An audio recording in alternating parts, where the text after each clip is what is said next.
Bonjour et bienvenue dans un nouvel épisode du podcast dédié à la recherche historique sur William Branham. Je suis votre hôte, John Collins, auteur et fondateur du site William Branham Historical Research sur william-branham.org. Aujourd'hui, je suis accompagné de mon co-animateur, ministre, chercheur et ami, Charles Pesley, fondateur de christian-gospelchurch.org. Ensemble, nous explorons l'histoire et les interactions entre William Branham et d'autres figures clés ayant influencé ou été influencées par les mouvements de réveil et de guérison après la Seconde Guerre mondiale. Charles' last episode was incredible. I'm not sure that we can, do better than what we did as Le dernier épisode de Charles était incroyable. Honnêtement, je ne suis pas sûr que nous puissions surpasser l'intérêt que nous avons suscité avec Carlos la semaine dernière, mais cet épisode, je pense, pourrait vraiment résonner auprès des personnes qui ont été dans le message de William Branham, notamment autour du culte de la personnalité. Je vais être transparent, cet épisode sera un peu difficile et douloureux pour moi, car il touche de près à mon histoire personnelle. Ma famille était au courant de beaucoup de choses que nous allons évoquer aujourd'hui, mais n'a rien fait. Cela me met en colère, et je préfère être honnête à ce sujet. Vous pourriez donc voir mon visage s'empourprer à certains moments, mais c'est un sujet important et je veux en parler, car c'est incroyable de constater combien de personnes, impliquées dans le culte de la personnalité de William Branham et les groupes dissidents associés, n'ont aucune idée de ce qui s'est réellement passé. Pire encore, certaines des personnes dont nous allons discuter aujourd'hui étaient des figures très respectées dans le domaine des réveils de guérison. Il s'agissait d'hommes bien connus et respectés dans les cercles pentecôtistes et évangéliques. Ils savaient, au moins partiellement, ce qui se passait. Nous allons plonger dans tout cela aujourd'hui. C'est à la fois fascinant, horrible et révoltant.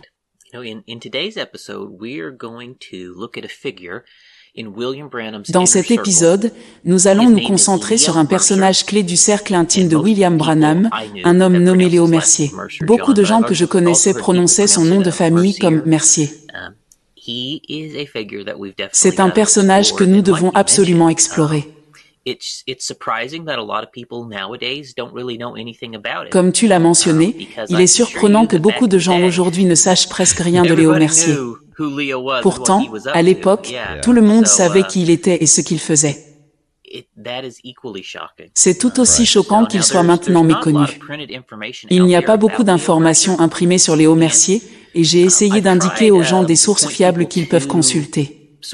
Je sais que, lorsque j'étais dans le message, je voyais des personnes comme toi et moi aujourd'hui et je pensais qu'ils inventaient tout ça. C'est pourquoi j'encourage les gens à faire leurs propres recherches.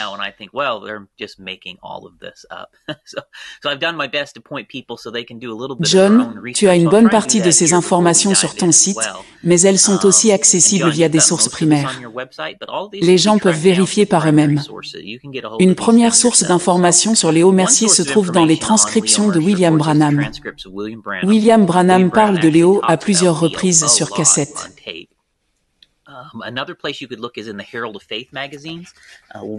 Un autre endroit à consulter, ce sont les magazines Herald of Faith, où Léo apparaissait fréquemment dans les années 1950. Il y publiait ses propres articles et figurait souvent en photo, à peu près autant que Jim Jones à cette époque. There's also a lot of things. Well, I won't say a lot of things. There's a few things related to Leo you can find in. Ensuite, il y a aussi quelques mentions de Léo dans les livres de David Edwin Harrell et de Doug Weaver, avec un peu d'analyse. Les deux auteurs offrent une perspective unique, et cela peut apporter des éclairages intéressants. Enfin, je recommande également à nos auditeurs le livre La queue du serpent de Deborah Thibodeau. Deborah a grandi dans la commune de Léo.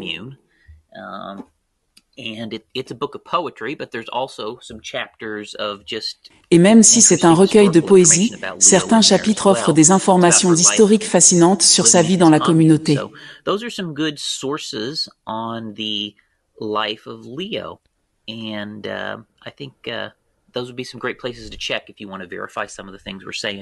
Si nos auditeurs veulent approfondir, ce sont d'excellentes sources à consulter. Une autre chose que je voudrais ajouter, c'est que lorsque j'étais encore dans le message, je vivais à Jeffersonville. Pour rappel, j'ai été pasteur adjoint de la deuxième plus ancienne église du message en activité dans le monde. Nos gens étaient présents quand tout cela se passait. Je suis allé à l'église avec des personnes qui ont également échappé à la commune de Léo. Avant de quitter le message, Léo Mercier était l'une des premières personnes sur lesquelles j'ai interrogé tout le monde. Il a joué un rôle clé dans de nombreuses choses très sombres qui se sont produites dans le message alors que William Branham était encore en vie. J'ai pris des notes sur ces discussions que j'ai consultées récemment et je partagerai certaines des informations issues de ces entretiens dans cet épisode. I also have some direct connections. I'm in contact with a lot of people who had escaped the J'ai aussi des liens directs avec plusieurs personnes qui ont fui la commune qu'il avait créée, ce qui me donne une perspective interne sur les horribles tragédies qui s'y sont produites. But also, I have family members that were either connected to, or I believe one of them was even in the commune. Maybe two of them were. De plus, certains membres de ma famille étaient liés à cette commune, et il est même possible que 2 d'entre eux y aient vécu. Ils connaissaient Léo Mercier et savaient très bien ce qui se passait à l'époque. J'ai aussi des photos de mon grand-père que je vais essayer de retrouver pour les montrer dans le flux vidéo. J'ai des photos de mon grand-père, vous savez, en tournée avec William Branham. Il voyageait dans une caravane et s'installait souvent dans un parc près de l'endroit où se déroulait l'événement. Souvent, mon grand-père se retrouvait juste à côté de Gene Gould, Léo Mercier et des autres. Nous parlerons de cette histoire un peu plus tard, et de la façon dont mon grand-père était lié à tout cela. Ce sera une histoire pour un autre jour. La plupart des gens qui étaient là avec eux savaient ce qui se passait, c'était assez évident. Mais oui, je suis impatient de plonger dans cette histoire aujourd'hui, surtout pour entendre ton point de vue en tant que personne qui n'était pas dans la secte principale, mais qui a côtoyé des gens qui s'en sont échappés, etc. Ce qui me trouble profondément, et je le mentionnerai tout au long de l'épisode, c'est que tant de gens étaient au courant de cet autre aspect troublant de l'histoire. Il y a des archives judiciaires de Californie qui mentionnent des cas où Léo Mercier est intervenu, et l'État a même mené un certain niveau d'enquête sur lui et sa commune. Ces archives contiennent des témoignages oculaires que je pourrai lire au fur et à mesure de notre discussion.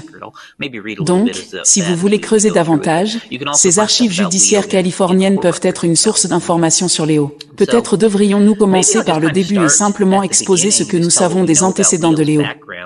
Il était originaire de l'Indiana, plus précisément de South Bend, bien qu'il soit possible qu'il soit né juste de l'autre côté de la frontière, dans le Michigan.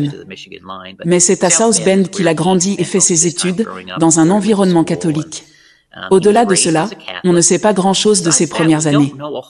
Cependant, au début des années 1950, alors que Léo avait une vingtaine d'années, il s'est associé au mouvement de la pluie de l'arrière-saison et est devenu un disciple de William Branham. D'une manière ou d'une autre, il a su se rapprocher de Branham, qui semble l'avoir beaucoup apprécié. Je pense qu'on peut dire que William Branham tenait vraiment à Léo. Léo et William Branham ont passé beaucoup de temps ensemble. Cependant, il y a quelque chose qui me trouble. Léo Mercier était apparemment d'origine catholique, mais nous ne savons pratiquement rien de ses premières années. Un jour, il semble apparaître comme par magie, sans aucune explication sur comment cette connexion s'est établie avec Branham. William Branham, qui entretenait des opinions liées à la suprématie blanche, ciblait souvent les catholiques dans ses discours. Et pourtant, Léo Mercier, un catholique converti, émerge soudainement et devient proche de lui, au point de devenir son scribe. Cela ne fait pas vraiment sens pour moi, et il manque clairement une partie de l'histoire. William Branham and Leo did spend a lot of time together. And like I said, his background is very fuzzy to us. Really, we just have their own words on it. We don't really have any hard evidence on his background other than what's been told to us. And those words came from Leo and William Branham. William Branham et Léo Mercier ont passé énormément de temps ensemble. Comme je l'ai mentionné, le passé de Léo est très flou pour nous. Nous ne disposons que de leurs propres paroles à ce sujet, sans aucune preuve tangible. Ce qui nous a été dit vient de Léo et de William Branham, et honnêtement, à ce stade, on peut se demander s'ils sont les sources les plus fiables. À partir de 1954, Léo était presque toujours aux côtés de William Branham. Il assistait à pratiquement toutes ses réunions et voyageait avec lui partout. Branham se référait à Léo comme l'un de ses étudiants prédicateurs, tout comme John, et quoi qu'il en soit, Léo est rapidement devenu un membre essentiel de l'équipe de campagne de Branham. Il semble que l'ascension de Léo Mercier ait coïncidé avec la première rupture de William Branham avec The Voice of Healing à la fin de 1953. À ce moment, Branham commence à s'appuyer sur les Full Gospel Businessmen pour financer ses campagnes, tout en se tournant vers Joseph Matson-Bosé pour la publicité à travers le Herald of Faith. C'est également à cette époque qu'il entre en contact avec Jim Jones et Paul Schaffer. C'est précisément pendant cette période de transition que Léo Mercier commence à jouer un rôle de premier plan dans les campagnes de William Branham, gravissant les échelons et devenant de plus en plus influent. C'est vraiment étrange. On pourrait presque dire que William Branham et Léo Mercier étaient inséparables dans la dernière partie de la vie de Branham. Pourtant, nous savons si peu de choses sur Léo, et presque rien ne peut être confirmé malgré mes recherches.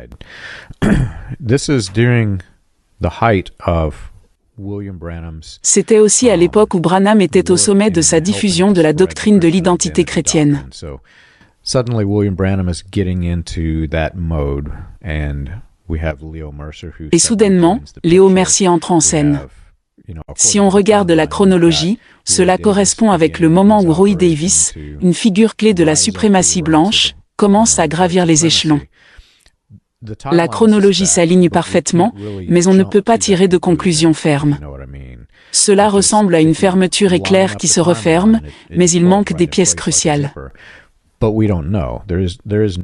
La seule chose dont nous sommes certains, c'est que William Branham et Léo Mercier ont passé beaucoup de temps ensemble, et il existe de nombreuses photos qui le prouvent. Léo enregistrait systématiquement les messages de Branham avec un magnétophone,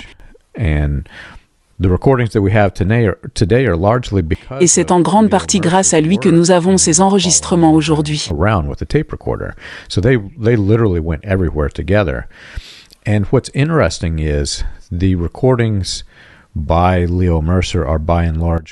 D'ailleurs, les enregistrements faits par Léo sont une grande partie de ce qui reste du message aujourd'hui. Je parlerai plus tard de l'histoire de l'industrie des bandes, mais avant cela, je ne sais pas si c'était quelque chose dont on parlait dans votre groupe, mais avant que les enregistrements sur bande magnétique ne soient transférés sur cassette, il y avait des enregistrements sur fil.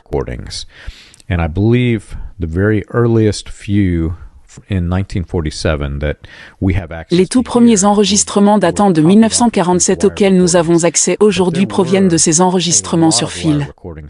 Il y en avait bien plus avant cela, et mon grand-père, qui faisait partie du cercle intérieur de Branham, savait que ces enregistrements existaient. Étiez-vous au courant de l'existence de ces enregistrements dans votre groupe?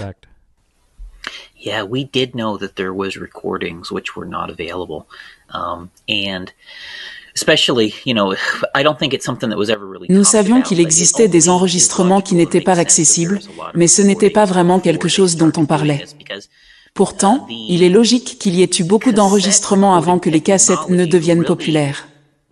La technologie d'enregistrement sur cassette est apparue au cours des dernières années du ministère de William Branham, mais avant cela, il y avait les enregistrements filaires. Si ces premiers enregistrements n'avaient pas été faits sur fil, il n'y aurait pas eu de moyen de capturer ces messages à cette époque. Yeah, I do want to talk about those tapes. Let me interject this maybe before we talk about the tapes. Avant de parler des bandes, je voudrais aborder quelque chose d'important. C'est un fait bien connu parmi les anciens du message. Léo Mercier était homosexuel. Si vous avez suivi notre podcast, vous savez que Léo est le 4e homosexuel dont nous avons parlé parmi ceux qui travaillaient en étroite collaboration avec William Branham, et c'est celui qui était le plus proche de lui. D'ailleurs, il n'est pas le dernier. Il y en a au moins 5 autres dont j'ai connaissance, ce qui fait un total de 9 homosexuels proches de Branham à cette époque.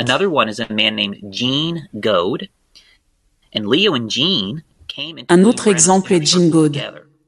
Jean et Léo sont entrés ensemble dans le cercle de William Branham, et selon de nombreux témoignages, ils étaient partenaires.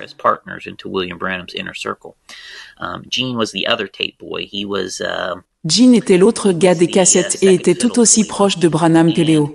I asked a lot of people about this, John, because I found this pretty disturbing. J'ai interrogé plusieurs personnes sur cela, et il semble que beaucoup de prédicateurs savaient que Jean et Léo étaient homosexuels. C'est vraiment troublant. Ces deux hommes, Léo et Jean, étaient extrêmement proches de William Branham. En fait, William Branham passait des soirées pyjama avec eux et nous avons des photos qui le prouvent. C'est un fait bien connu.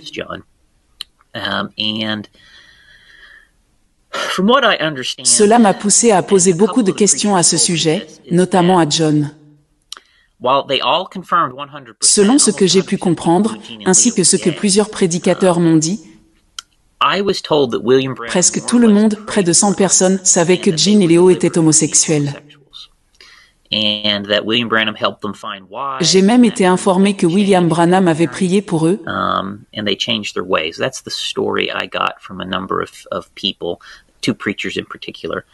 Les aurait aidés à se délivrer de leur homosexualité et les aurait même aidés à trouver des épouses pour prouver leur changement. Mais honnêtement, même s'ils se sont mariés, cela n'a rien changé.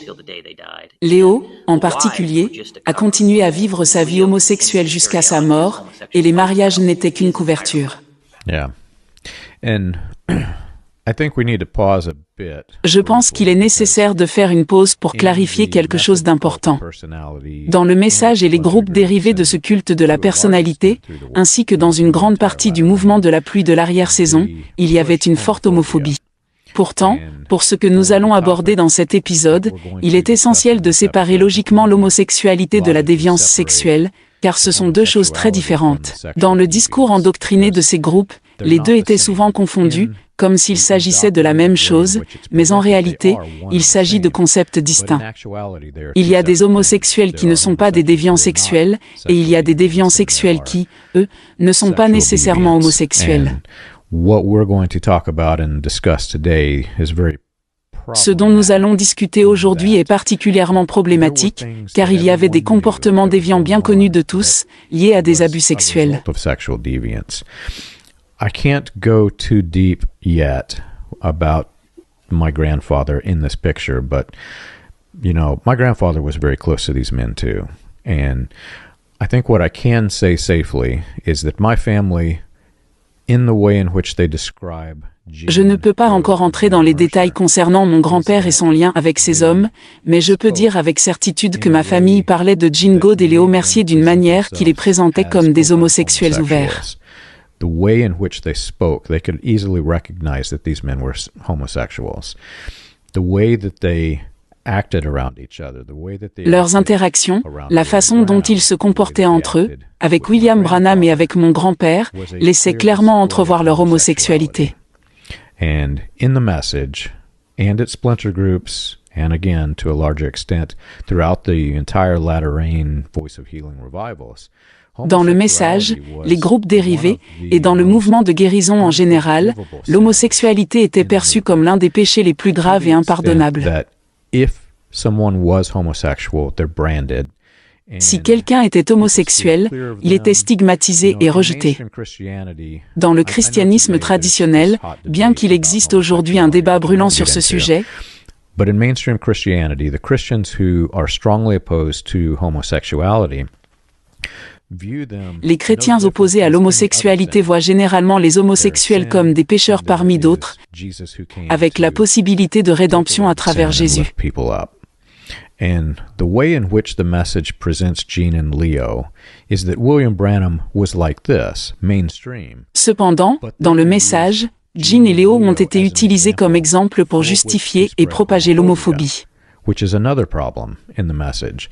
So I don't want to go too deep just yet, but it really angers me. Cela me met vraiment en colère qu'ils aient été instrumentalisés de cette manière, plutôt que de reconnaître et d'aider les véritables victimes de ces hommes. There are victims who were being Car oui, il y a eu des victimes abusées sexuellement, physiquement, mentalement, émotionnellement et spirituellement, et tout le monde le savait. Yeah, it's part of the reason it's so shocking for me is that in the message, homosexuality is a major sin, and you're correct, John. C'est en partie pour cela que je trouve tout ça si choquant. Dans le message, l'homosexualité était perçue comme un énorme péché. Et tu as raison, John, d'un point de vue biblique, les actes homosexuels sont mis dans la même catégorie de péché que l'adultère. Ce n'est pas que ce soit un péché qui soit pire que les autres, comme l'adultère ou la fornication, qui sont souvent classés ensemble dans la Bible. Ces péchés sont vus comme des comportements pour lesquels on peut recevoir le pardon, et ils ne sont pas plus graves que les autres dans un sens biblique. Mais ce qui rend tout cela particulièrement troublant, c'est la découverte que William Branham, un prédicateur de ce mouvement, passait la nuit avec des homosexuels connus. C'est presque comparable, dans mon esprit, à découvrir qu'il passait la nuit avec des prostituées connues. Cela paraît aussi choquant quand on comprend les valeurs que ce mouvement prônait. Staying with known prostitutes, right? I mean, this is what it's on par with, okay? William Branham was staying the night with known homosexuals, okay? Yeah. And we're going to do a full episode down the road. Nous ferons un épisode complet sur tout cet aspect homosexuel autour de William Branham, mais ce qu'il faut savoir ici, c'est que ces hommes étaient des homosexuels, et William Branham passait régulièrement des nuits avec eux. Mais, comme tu l'as dit, il y a des choses encore plus graves que l'homosexualité. Oui, dans certains cas, on pourrait considérer l'homosexualité comme une question de vie privée, qui ne fait de mal à personne d'autre. Mais cela ne s'arrête pas là avec Jean et Léo. Ces hommes étaient impliqués dans des actes bien plus horribles, comme la pédophilie et la torture. Ce n'est pas seulement qu'ils vivaient leur vie de manière privée. Ils entraînaient d'autres personnes dans leurs actes déviants, et c'est là que les choses deviennent vraiment inquiétantes. Il ne s'agissait pas simplement d'homosexualité, mais de comportements qui ont causé de véritables souffrances aux victimes. Et il y a effectivement des études qui montrent comment, à certaines époques, des homosexuels refoulés, souvent en raison de pressions sociales ou religieuses, ont été forcés de se marier contre leur gré. Ces situations créaient un environnement où ces personnes vivaient une vie qu'elles n'avaient jamais souhaitée, ce qui pouvait les rendre plus instables et entraîner des comportements déviants. C'est une dynamique complexe où, à la base, des personnes refoulées et forcées dans des rôles sociaux traditionnels finissaient parfois par développer des comportements plus destructeurs, y compris de la déviance sexuelle. En regardant ce que William Branham a fait en forçant ces hommes, comme Léo Mercier, à se marier pour dissimuler leur homosexualité, il est logique de se demander si cela n'a pas, en fait, exacerbé le problème plutôt que de le résoudre. Branham essayait de faire paraître ces hommes normaux en les mariant à des femmes, mais il est clair que tout le monde autour d'eux savait qu'ils étaient homosexuels. Cela soulève effectivement la question de savoir si Branham, en essayant de cacher leur sexualité, a contribué à créer une situation encore plus toxique, où ces hommes devaient non seulement vivre une vie qui n'était pas authentique, mais où cela pouvait aussi intensifier leur souffrance intérieure et potentiellement les pousser à des comportements déviants. Les mariages forcés de ce type ne faisaient qu'aggraver les tensions internes des personnes concernées, créant ainsi des environnements malsains non seulement pour eux-mêmes, mais aussi pour les familles et les communautés impliquées. Cela montre aussi à quel point il peut être dangereux d'imposer des normes qui ne reflètent pas la réalité intime des individus, et comment cela peut mener à des conséquences désastreuses pour tous ceux qui en sont victimes. C'est effectivement un contexte important à comprendre. John, that is a recent thing. You go back here to the 50s, this was illegal. I mean, homosexual acts were illegal. They were actually illegal in the United States. Dans les années 1950, l'homosexualité était criminalisée dans de nombreux endroits, et les personnes LGBTQ+ étaient souvent stigmatisées et persécutées.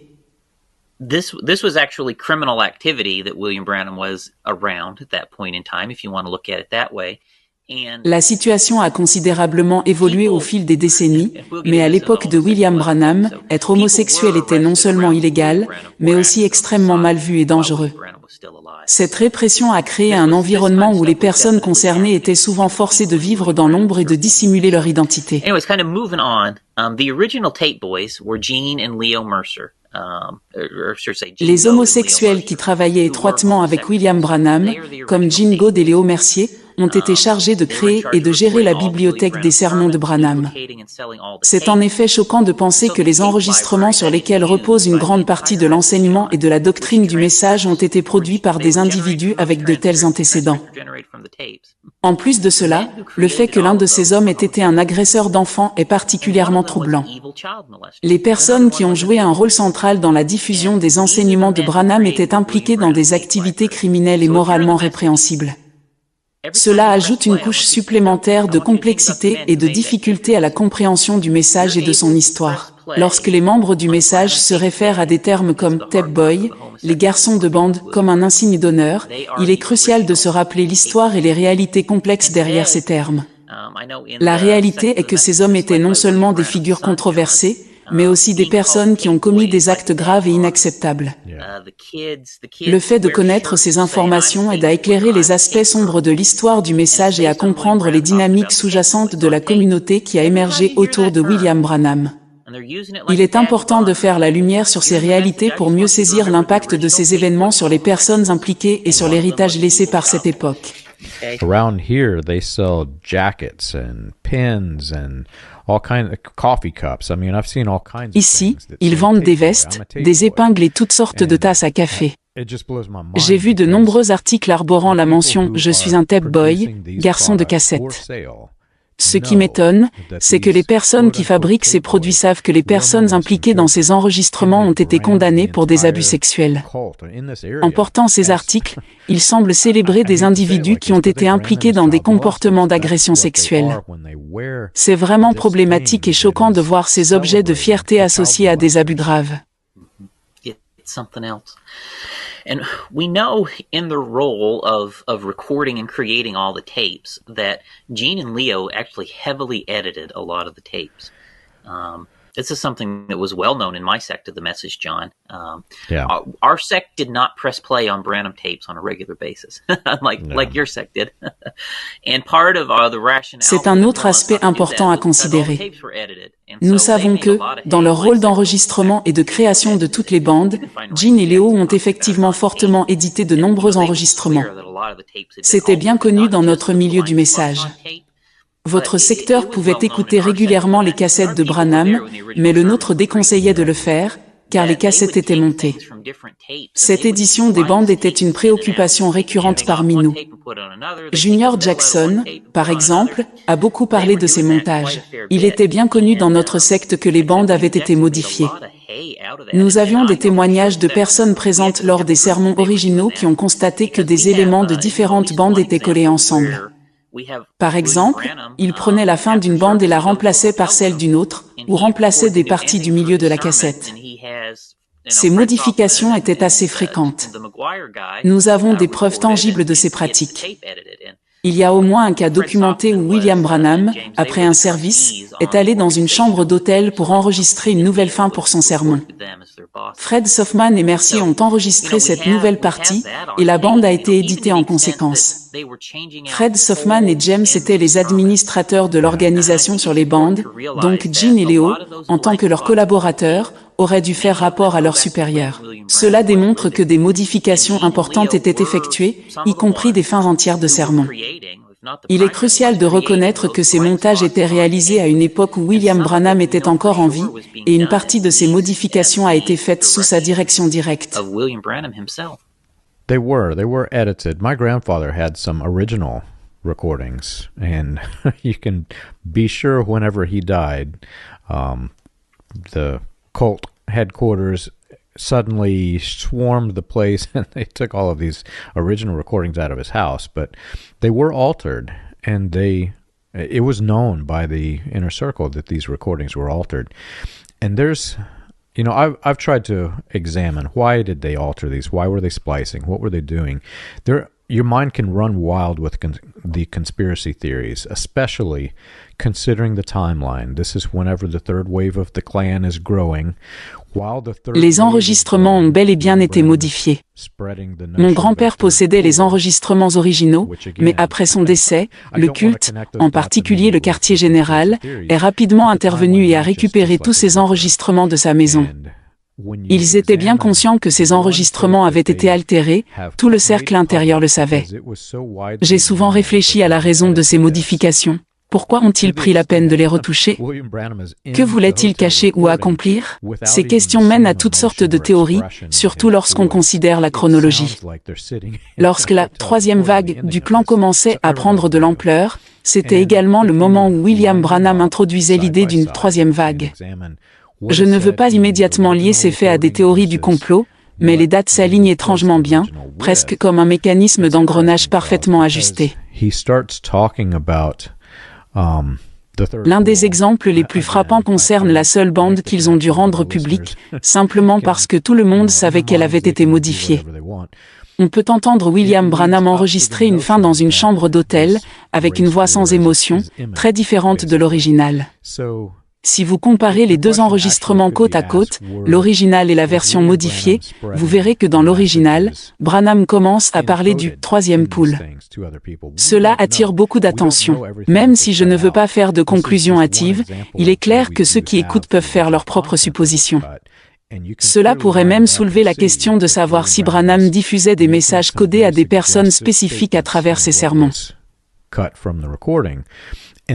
Nous ne savons pas exactement tout ce qui a été coupé, mais cet exemple particulier montre clairement que des déclarations très suggestives ont été supprimées. Les enregistrements modifiés ont ensuite été vendus au public, mais la plupart des gens n'avaient pas accès à ces versions complètes ou aux messages potentiellement dissimulés. Nous avons accès à certains des enregistrements originaux non édités, et dans plusieurs cas, nous savons exactement ce qui a été coupé. John, je sais que tu as publié quelques exemples sur ton site web avec des enregistrements originaux non modifiés. Il est possible d'appuyer sur Play, suivre la transcription, et découvrir ce qui se cachait derrière ces espaces vides dans les bandes. Peut-être pourrais-tu partager un lien vers ces enregistrements? Il y en a au moins quelques-uns que nous avons rendus publics depuis que nous avons commencé à travailler ensemble. Ce qui me perturbe, c'est que s'asseoir et écouter un sermon d'1h30 juste pour découvrir ce qu'il y a derrière ces coupures n'est pas quelque chose qui m'enthousiasme particulièrement. Je n'ai pas personnellement l'intention de publier tous les originaux que j'ai pour que les partisans du message puissent y avoir accès. C'est donc une sorte de dilemme. Que faire? Il est difficile de supporter d'écouter 1h30 d'enregistrement juste pour trouver ces vides de 30 secondes. Cependant, il y a suffisamment d'exemples qui ont été publiés pour prouver l'existence des originaux et ce qui se cache derrière certains de ces espaces vides. Je suis sûr que certaines personnes seraient prêtes à débourser une belle somme pour mettre la main sur ces enregistrements originaux non édités. Charles, je ne suis vraiment pas prêt à vendre mon âme au diable, John, donc je ne pense pas que je vais vendre ces enregistrements originaux que j'ai, bien sûr. Mais oui, s'ils sortent un jour, il y aura de la bonne musique de banjo derrière, avec les espaces vides édités, pour que les gens voient ce qu'il en est vraiment. Mon Dieu, c'est incroyable de penser à tout ça. En tout cas, nous savons qu'ils ont modifié les sermons. L'exemple le plus célèbre est probablement le sermon de William Branham sur le 7e sceau, celui qu'il a prêché lorsqu'il a exposé les sceaux en 1963. Ce sermon du 7e sceau a été fortement édité, avec des sections épicées. Ce n'est pas quelque chose que je vais essayer d'analyser en détail ici, mais si vous comparez l'original avec la version épicée, c'est vraiment étrange. Les parties qu'ils ont coupées et retirées sont particulièrement bizarres. Cela vous pousse vraiment à vous demander ce qui se passe. Comme tu l'as dit, John, certains de ces éléments concernent la guerre raciale et d'autres sujets liés à la race. Certains passages semblent entrer et sortir de nulle part, et cela rend tout encore plus confus et déroutant.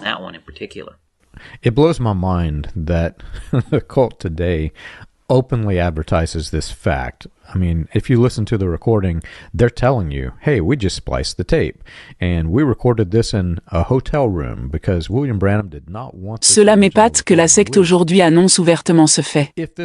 Je veux dire, si vous écoutez l'enregistrement, ils vous disent « Nous venons de coller la bande et nous l'avons enregistrée dans une chambre d'hôtel parce que William Branham ne voulait pas de cet enregistrement original. Libérez si cela propage le message de la fin du monde Charles à un monde perdu et mourant et que vous essayez de dire à à tous les chrétiens et Jésus vient, écoutez bien ma voix, pourquoi ne leur donnez-vous pas la voix?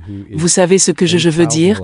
Tout cela vous époustoufle quand vous y réfléchissez, mais pensez qu'une personne qui est un agresseur d'enfants qui vit un style de vie homosexuel dans une secte qui prêche contre l'homosexualité vous époustoufle encore plus parce qu'il y a plus se passe dans cette histoire. Nous avons actuellement des informations à savoir. Right. One very interesting thing to me is how much they were charging for these tapes, John. Ce qui me frappe vraiment, c'est combien ils facturaient pour ces cassettes à l'époque, John.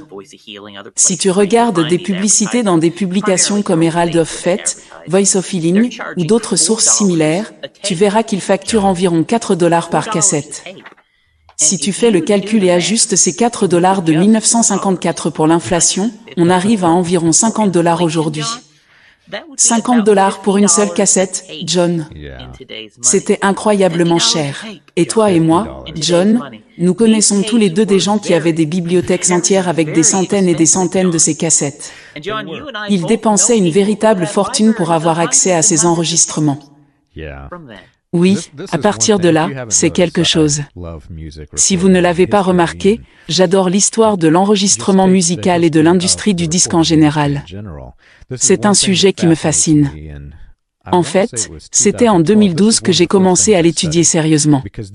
Ce qui m'a vraiment marqué, c'est que ces hommes vendaient des enregistrements pour $4. Quand je regarde ces vieux magazines où vous pouviez acheter une barre chocolatée pour 10 ou 5 cents, et qu'en parallèle, un enregistrement coûtait $4, ça m'a vraiment frappé. L'industrie du disque entre 1950 et 1959 était très complexe.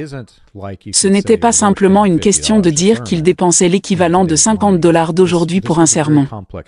La situation était plus nuancée. À cette époque, il y avait deux types d'enregistreurs disponibles pour le grand public.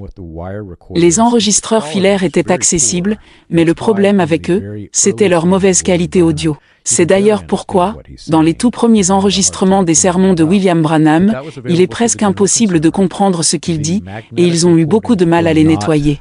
Widely available, but you could buy them up until about, I want to say it was about 1955 when they started selling these things. Cependant, les enregistrements magnétiques n'étaient pas encore largement disponibles. Ce n'est qu'à partir de 1955 environ que ces technologies ont commencé à être vendues plus massivement. À partir de là, on a assisté à une explosion de l'utilisation de la bande magnétique. Vous pouviez vous rendre dans des magasins comme Radio Shack et acheter des bandes blanches pour un prix allant de 60 cents à $3.60, selon la taille de la bobine. Vous pouviez alors les utiliser pour enregistrer. Au début, ces bandes étaient mono, mais ensuite elles sont passées à 2 pistes, ce qui permettait de doubler la durée d'enregistrement.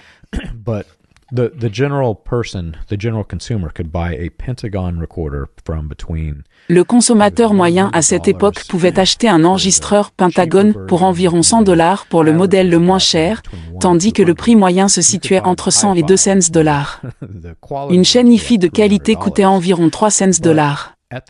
Cependant, les consommateurs étaient plus habitués à acheter des disques vinyles longs, LP, pour lesquels ils payaient généralement entre 3 et $4, même pour des enregistrements professionnels de grands noms de l'industrie musicale.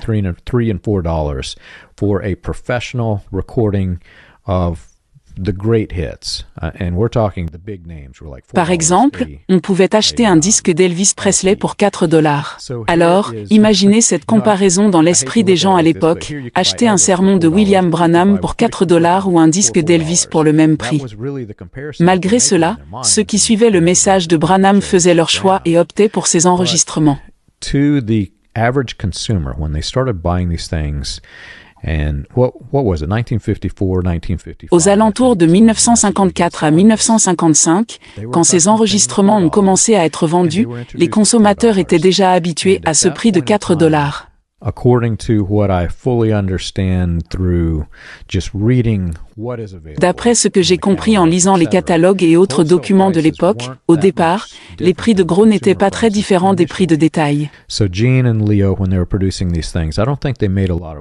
Cela signifie que Gene et Leo, qui produisaient ces enregistrements, ne gagnaient probablement pas beaucoup d'argent dans les premières années, car la différence entre le coût de production et le prix de vente était assez faible. Cependant, après 1955, l'industrie des bandes magnétiques a explosé, et les leaders de l'industrie ont trouvé des moyens de produire des bandes à un coût beaucoup plus bas.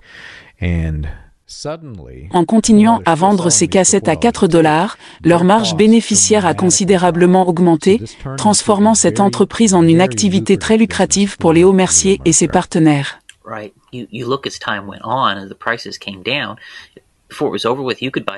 C'est vrai, les prix des disques, comme ceux d'Elvis, ont baissé avec le temps, atteignant environ $25 à un moment donné. Pourtant, les cassettes de William Branham restaient toujours fixées à $4. Quand on pense à toutes ces vastes bibliothèques de bandes que les adeptes possédaient, cela représentait une somme colossale. En argent d'aujourd'hui, ces bibliothèques valaient des milliers, voire des dizaines de milliers de dollars.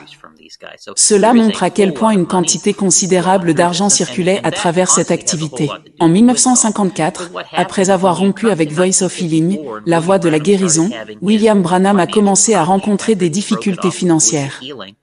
Pour remédier à cela, il a travaillé avec Fred Sotman, Roy Robertson et James McGuire pour créer une petite entreprise qui détenait les droits exclusifs de produire et vendre des enregistrements de ses sermons.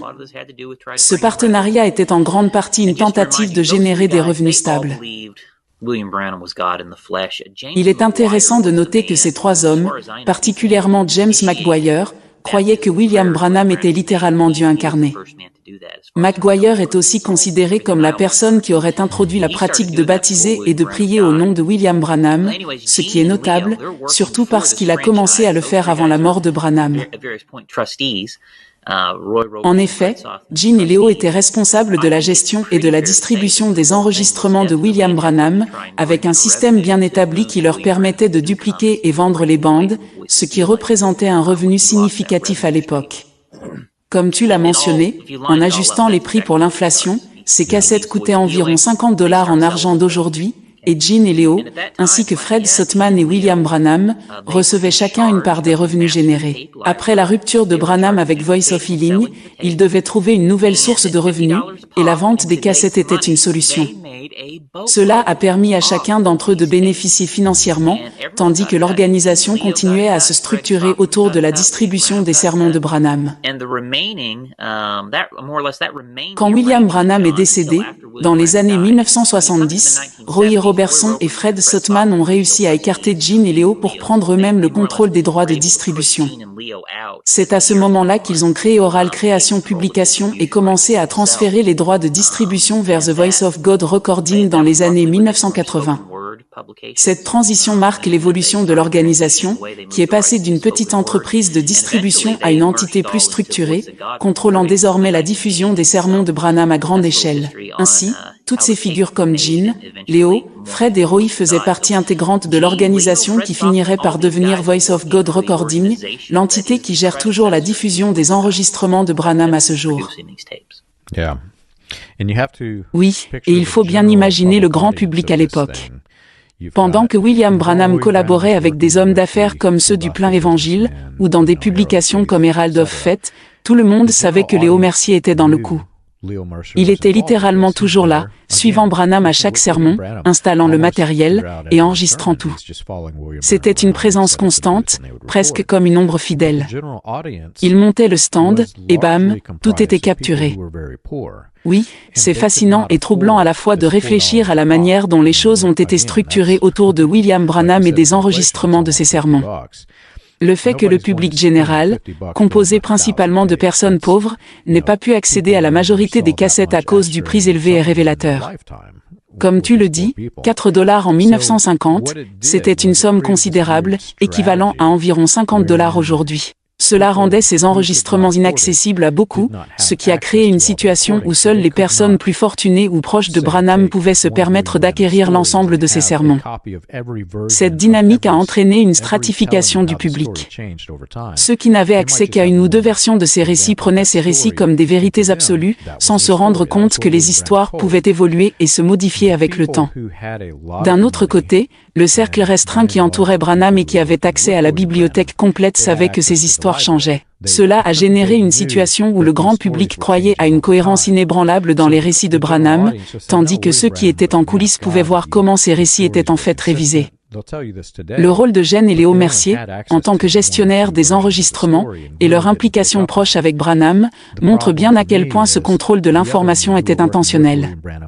Il est aussi troublant de voir comment certaines personnes dans l'entourage de Branham ont su manipuler cette situation pour faire en sorte que le grand public perçoive Branham comme une figure divine, malgré les incohérences apparentes. Ils ont probablement utilisé leur connaissance de ces changements pour cultiver un sentiment de mystère et d'autorité autour de lui, renforçant l'idée que Branham était une figure divine. Cela montre également comment le contrôle de l'information et l'accès limité à celle-ci peuvent être utilisés pour manipuler un mouvement religieux et ses adeptes, renforçant ainsi le pouvoir des leaders et leur influence.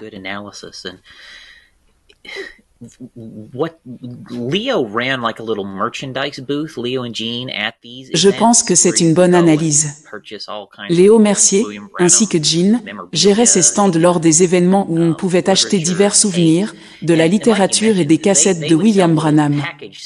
Comme tu l'as mentionné, ils proposaient des petits ensembles de sermons regroupés. Bien sûr, ils choisissaient des sermons qui ne se contredisaient pas, de sorte que la plupart des gens n'achetaient qu'une version de l'histoire de Branham. Pourquoi dépenser $50 plusieurs fois pour 5 cassettes d'une même histoire, alors qu'une seule suffit, n'est-ce pas? C'était leur stratégie. Because they're all the same, right? Wrong, but that's just how it worked. So, another thing that Leo was responsible. En plus de son travail avec les enregistrements, Léo Mercier écrivait aussi des articles promotionnels pour Branham.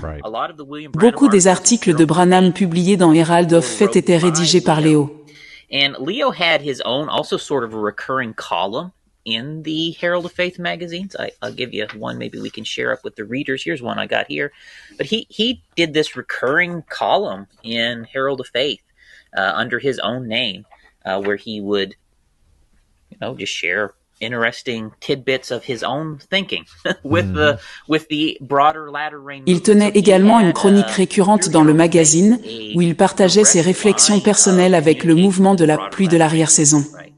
Via Herald of Faith, Léo avait donc une ligne de communication directe avec ce mouvement plus large. Enfin, tous les sermons de Branham qui paraissaient dans le magazine étaient dactylographiés et préparés par Léo, qui les transmettait à Joseph Matson Bosé. Il a d'ailleurs travaillé en étroite collaboration avec Bosé jusqu'à la mort de Branham dans les années 1960. Le magazine Herald of Faith mettait effectivement en avant des photos de personnalités clés, dont William Branham, Léo Mercier et Joseph Matson Bosé. Par exemple, tu pouvais y voir des photos de Bosé et Mercier ensemble, illustrant les articles rédigés par ce dernier. Léo Mercier occupait une place importante dans la littérature de ce mouvement, non seulement à travers ses textes, mais aussi en se mettant lui-même en scène avec les acteurs majeurs de l'époque. He has been featured prominently himself in the literature coming out of this movement.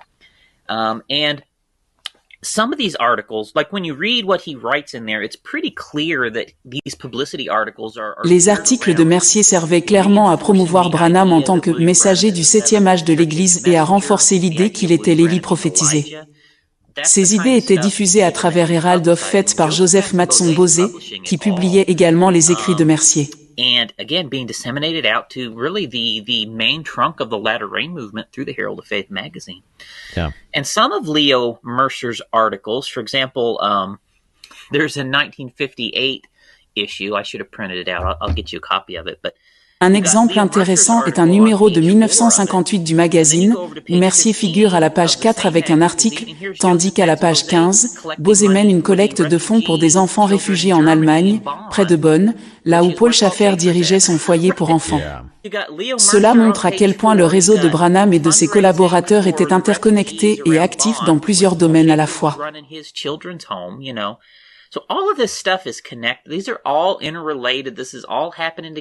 Tout cela est effectivement très lié.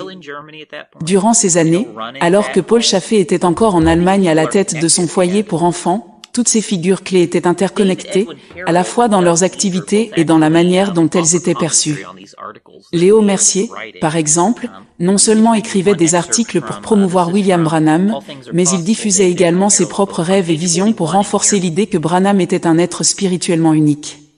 He writes, in 1957, Leo Mercer, one of William Branham's workers, revealed a dream in which Dans son livre All Things Are Possible, David Edwin Harrell rapporte un extrait particulièrement révélateur de ses écrits. En 1957, Mercier partage un rêve où il voit Branham prêcher sur un disque blanc au sommet d'une pyramide. Une voix céleste affirme que personne d'autre ne peut se tenir sur ce disque à moins d'être tué, confirmant ainsi que Branham était le seul élu capable d'y rester. Mercier, sans interpréter directement le rêve, encourageait ses lecteurs à laisser le Saint-Esprit les guider pour comprendre cette vision. Ce genre de publication visait clairement à cultiver une image de Branham comme un prophète ou un messager unique et divinement choisi, renforçant sa place centrale dans le mouvement et la vénération de ses fidèles. It really boggles your mind when you think of, I mean, this is a no-name person who we don't even know if his backstory is true, who suddenly emerges. Cela laisse vraiment perplexe. Imaginez, une personne dont on ne connaît même pas la véracité de l'histoire apparaît soudainement comme l'un des deux scribes de William Branham, un homme homosexuel dans une secte qui prêche pourtant contre l'homosexualité. Two men like Joseph Matson Bose. Des hommes comme Joseph Matson Bose, qui travaillaient avec Branham, étaient pleinement conscients de cette situation. Pourtant, Branham et beaucoup de ceux qui l'entouraient affichaient publiquement leur opposition à l'homosexualité. Ces deux hommes, bien que connus pour leur homosexualité, suivaient Branham partout et occupaient des rôles clés, remplissant même son cercle intime de personnes partageant la même orientation. C'est un paradoxe qui laisse perplexe. Is that they were investigating him and that they found him to be true. And Charles, I'll let you lead into this, but I wasted, I don't know. Branham a donné un étrange indice sur leur histoire, affirmant que des agents du FBI l'avaient enquêté et reconnu la véracité de son message. Cette déclaration m'a fait perdre des heures de recherche, car il a également affirmé que chaque agent du FBI qui enquêtait sur lui finissait par être converti. George Lacey, in one of the previous episodes we talked about, he was supposed to be the head of the FBI, and he investigated. Un exemple est George Lacey, que Branham a présenté comme le chef du FBI ayant enquêté sur l'apparition du halo autour de Branham, concluant à son caractère surnaturel. Mais Lacey n'a jamais occupé ce poste au FBI.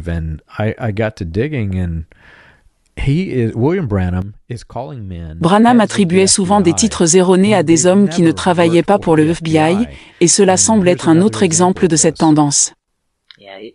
It's crazy. I mean, William Branham just made so much stuff up. It's unbelievable. I mean, how he converted how many FBI. C'est fascinant et déroutant, effectivement. William Branham a inventé tellement d'éléments dans son récit qu'il est difficile de démêler le vrai du faux.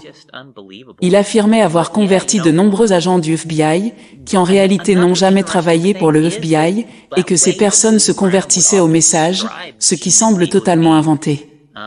De plus, il décrivait souvent Jean et Léo comme son « petit FBI », comme dans le sermon de 1957, « Dieu projette son amour ». Branham disait « Monsieur Mercier ici et Monsieur Gold, je les appelle mes étudiants pasteurs. Si jamais vous saviez qui ils étaient, l'un est catholique et l'autre, je pense, est un monteur de vapeur. Ils se sont constitués un petit FBI pour venir découvrir si ces visions étaient justes et venir en ville se faisant passer pour quelqu'un d'autre. Le Seigneur leur a tout révélé là-bas et ils sont devenus mes amis. » Exactement. Les leaders charismatiques comme Jim Jones et William Branham utilisaient des méthodes similaires pour exercer un contrôle sur leur groupe. Jim Jones employait des détectives privés pour surveiller et manipuler ses adeptes, renforçant ainsi son pouvoir et son contrôle. William Branham, de son côté, créait des récits et des mythes autour de ses associés, comme Gene et Leo, pour renforcer son image mystique et maintenir son autorité sur ses fidèles. Ces tactiques servaient à établir et à consolider leur influence en construisant une façade de vérité et de pouvoir autour d'eux. C'est une question très pertinente. Il est effectivement intriguant de se demander quel était le rôle exact de Leo et Gene dans l'entourage de William Branham. Tout comme les détectives privés de Jim Jones étaient chargés de collecter des informations pour aider à manipuler les discernements et surveiller les adeptes, Leo et Gene pourraient avoir joué un rôle similaire en collectant des renseignements pour Branham. Le fait qu'ils se fassent passer pour quelqu'un d'autre et qu'ils enquêtent dans les villes pourrait indiquer qu'ils étaient impliqués dans une forme de surveillance ou d'observation, contribuant ainsi à façonner les séances de discernement de Branham. Leur rôle pourrait avoir inclus la collecte d'informations pour rendre les discernements plus crédibles ou pour orienter la manière dont Branham interagissait avec ses adeptes. Cela ouvre la porte à des questions sur la manière dont Branham utilisait ces informations et sur l'étendue de la manipulation qui se produisait dans ces réunions. Il serait effectivement légitime de se demander si Leo et Gene étaient des acteurs clés dans ce système de contrôle et de manipulation, tout comme les détectives privés étaient pour Jim Jones. Dans le monde d'aujourd'hui, ce que ces personnes avaient serait considéré comme une base de données. Par exemple, Herald of Fate contenait des listes d'abonnés avec leur nom, adresse et numéro de téléphone, tout comme Voice of Healing. Gene et Leo avaient également accès à une base de données des sermons de William Branham, dont les histoires changeaient fréquemment. Branham mentionne même dans un enregistrement que les prophéties étaient modifiées. Cette gestion d'informations était plus complexe qu'on ne le croit généralement. William Branham affirmait que chaque fois qu'un agent du FBI enquêtait sur lui, il réussissait à les convertir. Il mentionne Al-Farrar comme un exemple, affirmant qu'il l'a converti dans des lieux variés comme une réunion ou un stand de tir. William Branham a affirmé qu'Al-Farrar, prétendument chef du FBI, avait enquêté sur lui et qu'il l'avait converti. Cependant, en examinant les récits de cette conversion, Branham donnait plusieurs versions incohérentes. Il racontait à un moment que Farrar avait été converti lors d'une réunion religieuse, puis dans une prison, et dans une autre version, au stand de tir. Ces variations montrent que cette histoire est probablement fabriquée de toutes pièces. Après avoir passé beaucoup de temps à rechercher les faits, il est clair que cette prétendue conversion manque de cohérence et semble être une invention complète.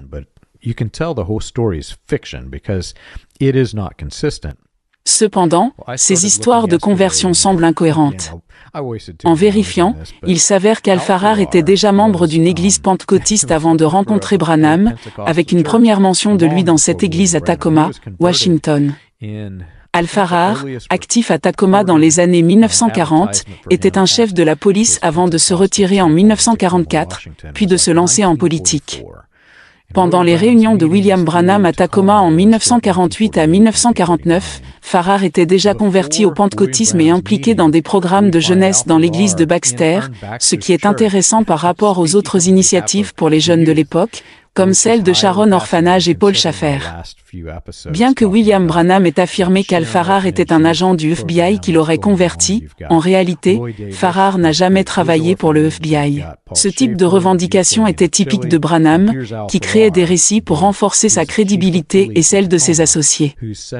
En qualifiant Gene et Leo de « petits FBI », Branham utilisait des faux témoignages pour impressionner ses adeptes. Les membres du mouvement, souvent peu instruits, croyaient ces affirmations et faisaient confiance à ces figures, malgré les incohérences. Léo Mercier, par exemple, est devenu une figure respectée dans le mouvement grâce à ses manipulations, malgré les réalités cachées derrière les récits de Branham. Roy Davis a créé son propre orphelinat, tandis que Paul Schaffer a travaillé avec des jeunes envoyés au Chili. Al-Farrar, ancien chef de la police à Tacoma, a mis en place des programmes pour les jeunes. Cependant, bien que William Branham ait affirmé qu'Al-Farrar était un agent du FBI, Farrar n'a jamais travaillé pour cette agence.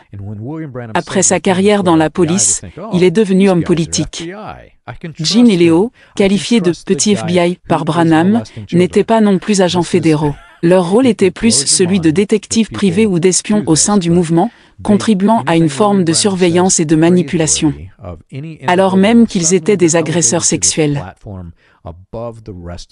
Les membres du mouvement, souvent peu éduqués, croyaient aux affirmations de Branham et faisaient confiance à ses figures, malgré les contradictions. Léo Mercier, par exemple, est devenu une figure influente en raison de ses récits fabriqués. Branham élevait ces personnes en statut élevé, ce qui était souvent au détriment de la vérité, comme l'a constaté mon grand-père qui était conscient des manipulations. So the story of Leo Mercier gets really disturbing as you come to 1962. In that year, William Branham moved to Arizona. And when he did, most all of his inner circle moved with him, the majority of them. There was a mass exodus from here in the Jeffersonville area to Arizona. L'histoire de Léo Mercier devient particulièrement troublante en 1962, lorsque William Branham a déménagé en Arizona, entraînant un exode massif de ses fidèles, dont la majorité provenait de la région de Jeffersonville. Among the people who made that move was Gene and Leo. Ceux qui croyaient fermement à la divinité de Branham ont majoritairement suivi, formant un groupe qui a migré vers l'Arizona. Parmi ils se trouvaient Gene et Léo, qui, à ce moment-là, prêchaient également.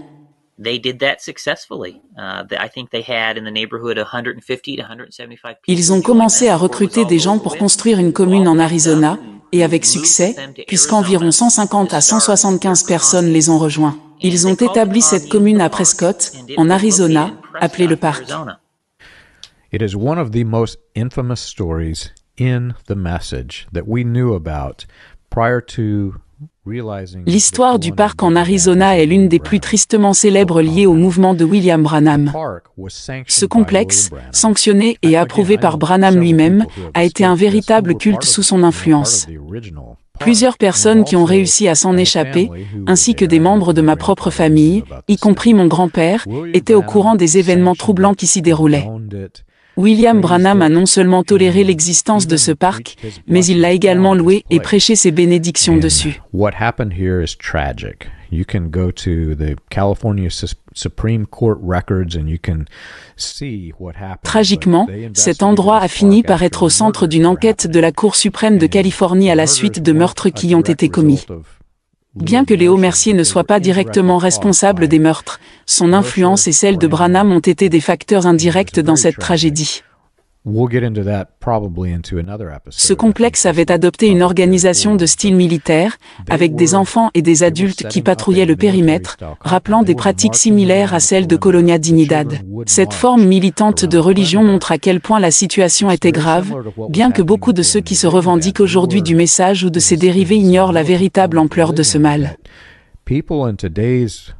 Il est probable que nous reviendrons sur ces événements dans un autre épisode, mais ce qui s'est passé là-bas reste l'une des facettes les plus sombres du culte de William Branham. Tous ceux qui faisaient partie du cercle intérieur savaient que quelque chose de profondément dérangeant se passait. Oui, c'est une histoire assez frappante, surtout quand on pense au nombre de personnes qui ont tout abandonné pour suivre Gene et Léo en Arizona. Comme tu l'as mentionné, beaucoup ont vendu leurs biens, acheté des caravanes, et ont fait tout le trajet depuis l'Indiana jusqu'en Arizona, souvent avec la bénédiction de William Branham. D'après le livre de Deborah Thibodeau, elle évoque aussi ces encouragements de Branham pour que les gens suivent Léo, validant en quelque sorte leur démarche. C'est impressionnant de voir à quel point l'influence de Branham était puissante à cette époque, au point de pousser des gens à de tels changements de vie. Quant à ton grand-père, c'est fascinant de penser qu'il était sur le point de partir avec eux. Un changement de dernière minute a finalement tout basculé pour lui, et on peut imaginer à quel point cela a dû être un moment décisif.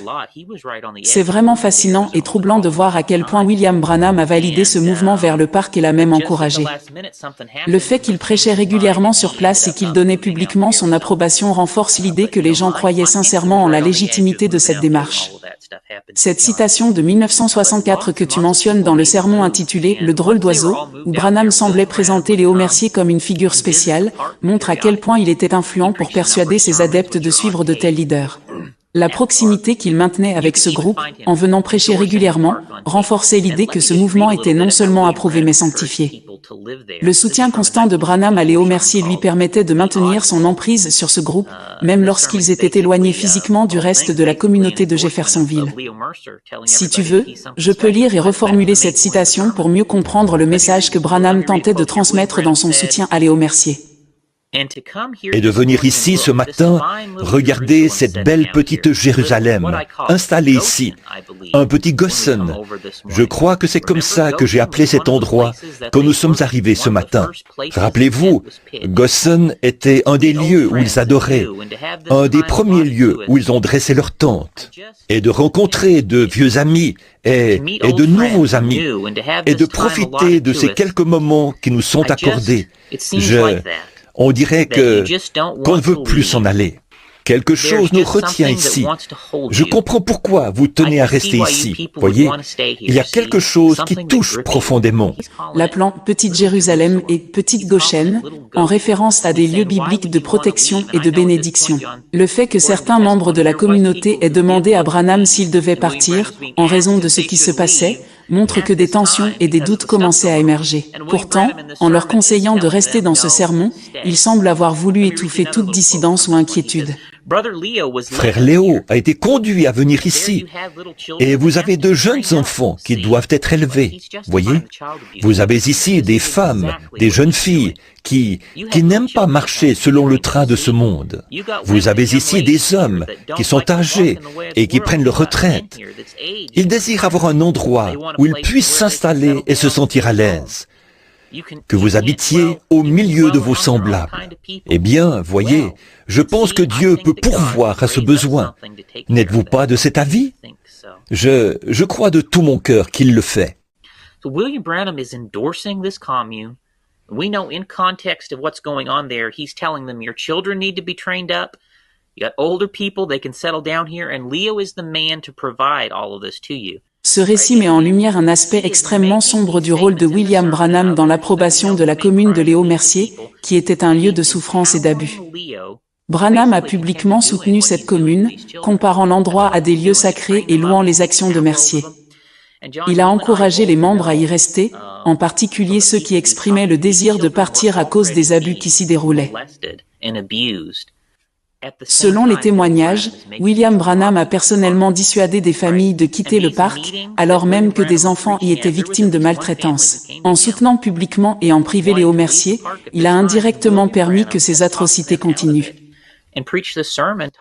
Branham ne s'est pas contenté d'approuver passivement la situation, il a activement utilisé son autorité pour maintenir les gens dans cet environnement toxique, fermant les yeux sur les abus sexuels et autres qui avaient lieu.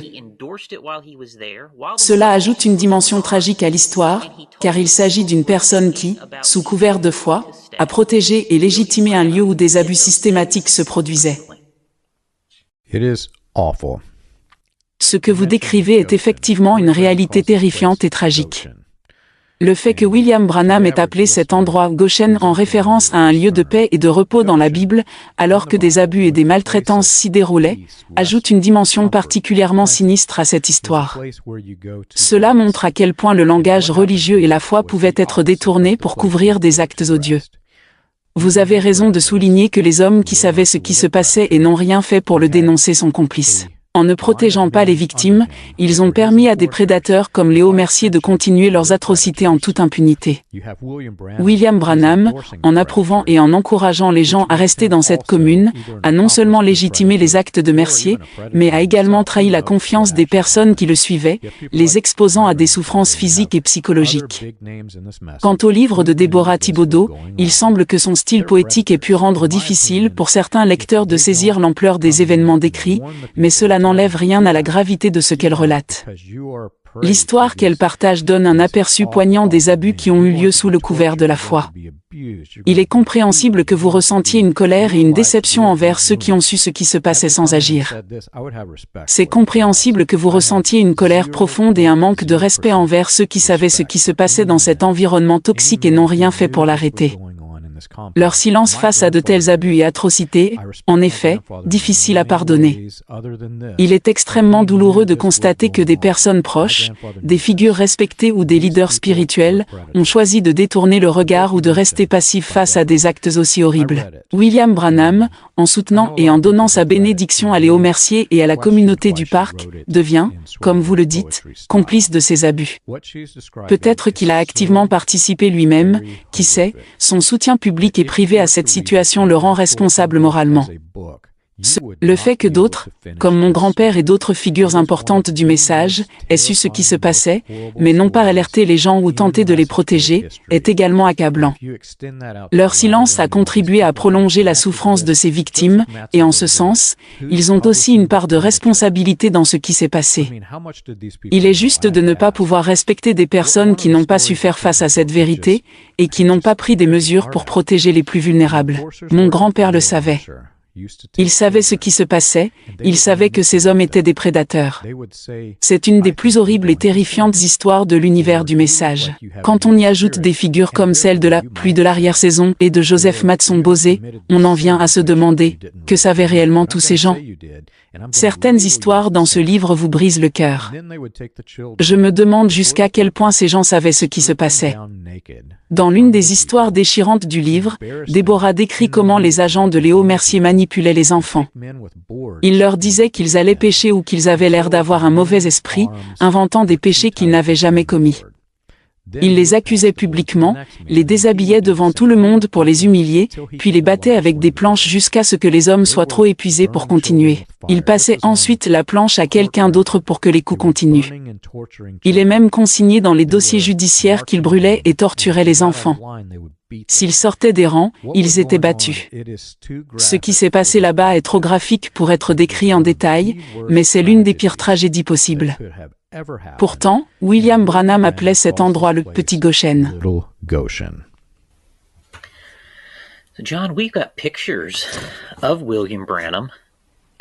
Alors John, nous avons des photos de William Branham à cet endroit.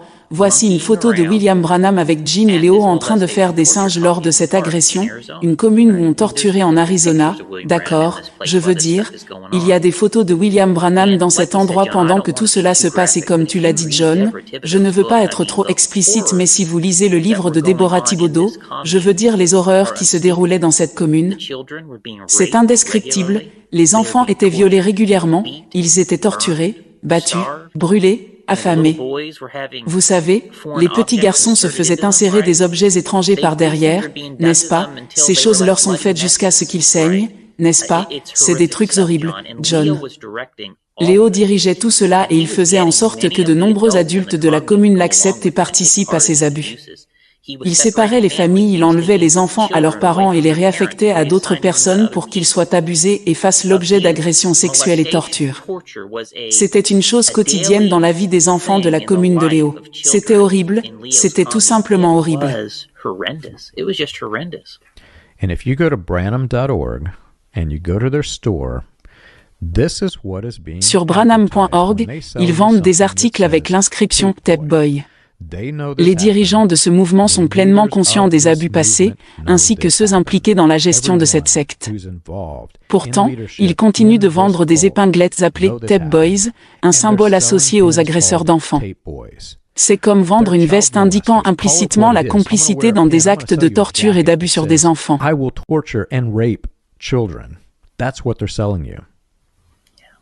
John, there are so many sick things that went on in this commune. John, une autre des choses terribles qui se passaient dans cette commune est que Léo forçait de nombreux hommes adultes à s'engager dans des actes homosexuels avec lui. Selon des sources fiables, la majorité des hommes adultes dans le parc étaient impliqués dans ces pratiques avec Léo. C'était un environnement profondément tordu, où ces comportements étaient imposés au sein de la communauté. En effet, des hommes associés au message, et William Branham, allaient dans ce parc et participaient à des soirées pyjama et des sessions de camping. De nombreux témoins ayant quitté cette communauté ont rapporté que ces hommes passaient du temps dans le désert avec ceux qui étaient impliqués dans ces pratiques. I went to church with people who grew up in the park. And in about 1974, I think, the park imploded and everybody left. At least as far as I know, most everybody left. Maybe it's possible a few people stayed. Il semble qu'après l'effondrement du parc en 1974, la majorité des résidents ait quitté les lieux et se soit dispersée dans diverses communautés du message, notamment au Branham Tabernacle à Jeffersonville et au Tucson Tabernacle. Ceux qui ont grandi dans le parc ont ensuite intégré différentes églises liées au mouvement de William Branham, souvent en gardant les traumatismes et les répercussions de cette expérience. Les récits des personnes présentes à cette époque révèlent l'ampleur de l'influence que Léo Mercier et le parc ont eue sur eux avant que tout ne s'effondre. Escaped the commune, and as I started investigating the message while I was still in there, this is one of the areas I started looking into. Je connais ces choses personnellement, John, car quand j'étais jeune, j'ai entendu les histoires des familles qui avaient échappé à la commune. En commençant à enquêter sur le message alors que j'étais encore impliqué, c'est un des aspects que j'ai exploré. Et tu avais raison, les dirigeants du message savaient ce qui se passait à l'époque.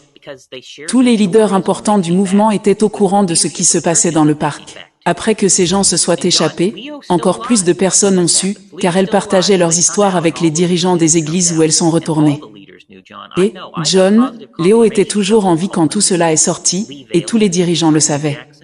La situation décrite autour de William Branham, de la commune et des abus qui y ont été perpétrés révèle un système profondément corrompu, où l'autorité religieuse a été utilisée pour protéger les agresseurs au lieu des victimes.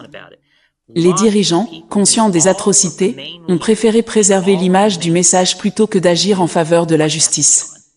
Ce silence collectif est révélateur de la manipulation psychologique au sein des sectes, où la loyauté à une idéologie ou à un leader dépasse la morale et l'éthique humaine. Ce genre de dissimulation montre à quel point le pouvoir peut devenir dangereux lorsqu'il n'est pas questionné, et souligne la nécessité de dénoncer les abus, peu importe la figure d'autorité impliquée. La justice et la protection des innocents doivent toujours primer sur les intérêts d'une organisation ou d'un mouvement. Je sais de manière certaine que Joseph Coleman, Livell, Junior Jackson, Perry Green, Ewald Frank, David Mamalis, Roy Robertson, Fred Sotman et bien d'autres connaissaient ce qui se passait. Tous les principaux dirigeants des sectes liées au message étaient au courant, John. Mais aucun d'entre eux n'a dénoncé Léo à la police. Ils l'ont laissé partir librement. J'ai entendu plusieurs histoires de personnes ayant reçu des consignes, de la part des figures clés du message à Jeffersonville, de garder le silence pour protéger le mouvement.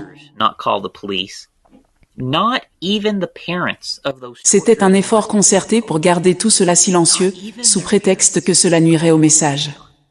Les leaders du message, partout dans le monde, disaient aux gens de ne pas aller voir les autorités.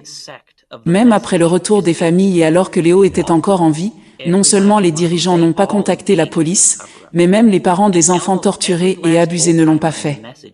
C'est ce qui définit une secte. Toutes les grandes branches du message sont coupables, chacune d'elles a participé à la dissimulation.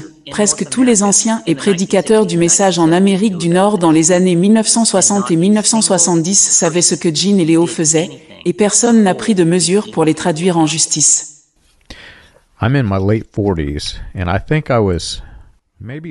J'ai une quarantaine d'années maintenant, et je me souviens qu'à 12 ans, nous sommes allés chez une famille qui avait échappé à la secte. À l'époque, je n'étais qu'un enfant, jouant avec d'autres, mais j'ai entendu assez de leurs conversations pour que cela m'impacte.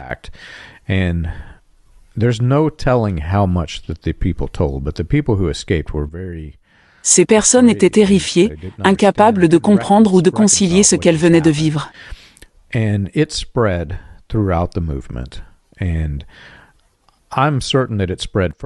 Cela s'est répandu dans tout le mouvement, et je suis sûr que ça a dépassé la secte elle-même.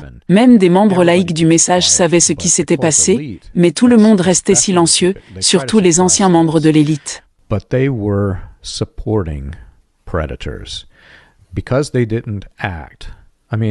They're an accomplice to it. If you know somebody's going to rape somebody and you could stop it. Ils essayaient d'étouffer l'affaire, en ne prenant pas de mesures contre les prédateurs, ils les soutenaient. S'ils savaient ce qui se passait et n'ont rien fait, ils étaient complices. Ne rien faire pour arrêter des abus, c'est y participer. Si vous êtes dans la région de Jeffersonville ou en Arizona et que vous fréquentez une grande église à message, il est très probable que des victimes de ces abus soient dans votre église. Allez leur poser des questions sur ce qui s'est passé. Nous ne mentons pas, c'est la vérité. Tout cela a eu lieu sous la surveillance de William Branham. Léo a été soutenu et protégé par William Branham, et ses partisans ont continué à l'accompagner malgré les abus. La situation montre clairement que William Branham porte une part de responsabilité dans ce qui s'est passé dans le parc. Je laisse au public le soin de déterminer quelle part de responsabilité revient à William Branham.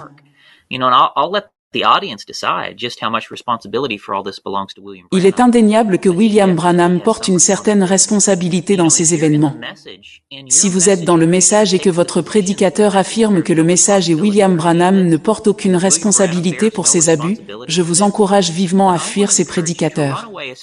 Ils sont dangereux et leur refus de reconnaître toute responsabilité, même pour des actes aussi graves que la torture et la maltraitance d'enfants, est alarmant. Le message est structuré de telle manière que des individus comme Léo Mercier peuvent prospérer, et en général, personne ne prend de mesures contre de tels abus. Il est indéniable que William Branham porte une certaine responsabilité dans ces événements. Si vous êtes dans le message et que votre prédicateur affirme que le message et William Branham ne portent aucune responsabilité pour ces abus, je vous encourage vivement à fuir ces prédicateurs.